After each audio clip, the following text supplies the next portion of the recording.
He looked in the window out front and went to the realtor's office and he wrote a check for it. An impulsive purchase of a Yarmouth sea captain's home wasn't strange if you know anything about Edward Gorey. What he liked to collect was other people's collections. Like that was a way of possessing someone's personality. The author and artist's range matched his personal collections. Edward is an enigma to a lot of people. Some people will just know him as the animator of PBS Mystery. Some people know him as the creator of Dracula on Broadway. Some people know him as the author, illustrator of 116 odd, ridiculous, hysterical books.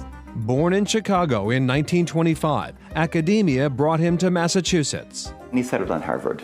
I think he liked the scarf color. Like when he started going to Harvard, he would come down here during the summers. I don't think he ever went back to Chicago. Gregory Heischak, curator of the Edward Gorey House in Yarmouth, guides us through the home of one of Yarmouth's most famous residents. This is the room that we have tried to keep pretty much the way Edward left it, which is a mess. We tried to keep the feel, the tone and manner of how Edward lived in the house, which was a house of immaculate, interesting clutter.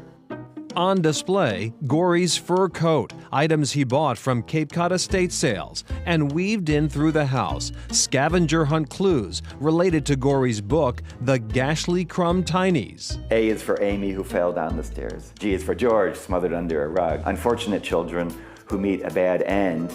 Dracula, a prominent presence. Won him a Tony for costume design, not set design, which might have him off a little bit, but what can you do? Gorey didn't use the cape as a setting. Except for one book, and it's a wonderful book called The Deranged Cousins. It involves these three characters walking along the marsh and finding all this stuff and having a fight over it, and they end up killing themselves over it.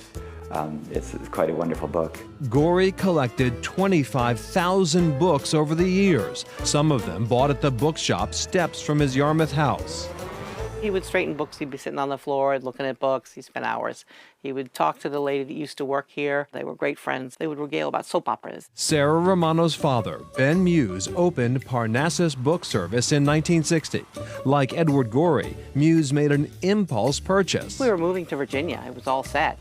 And my mother's parents lived in South Yarmouth. They came down with the four of us kids that had already been born to say goodbye. And that weekend they bought a house and rented a store. Parnassus caters to impulse buyers. The outdoor bookstall is open 24/7.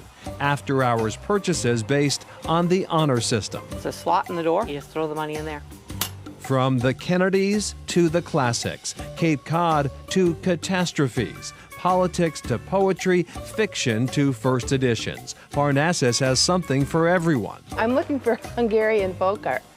Oh, there's some great photographs in here. The store hasn't changed much since its opening. Customers say they get lost taking a step back in time. It's got that nice smell of old paper and binding and a little sea air, so it's a wonderful mustiness. And we're happy to say Parnassus Book Service reopened on Friday. They tell us their aisles now provide a little more space for browsing since they've moved overflowing stock off the floor. The Edward Gorey House is also reopened, but at the moment for members only. Their online store is also available, and we'll have those links on our website. Up next, knocking about Lewis Bay.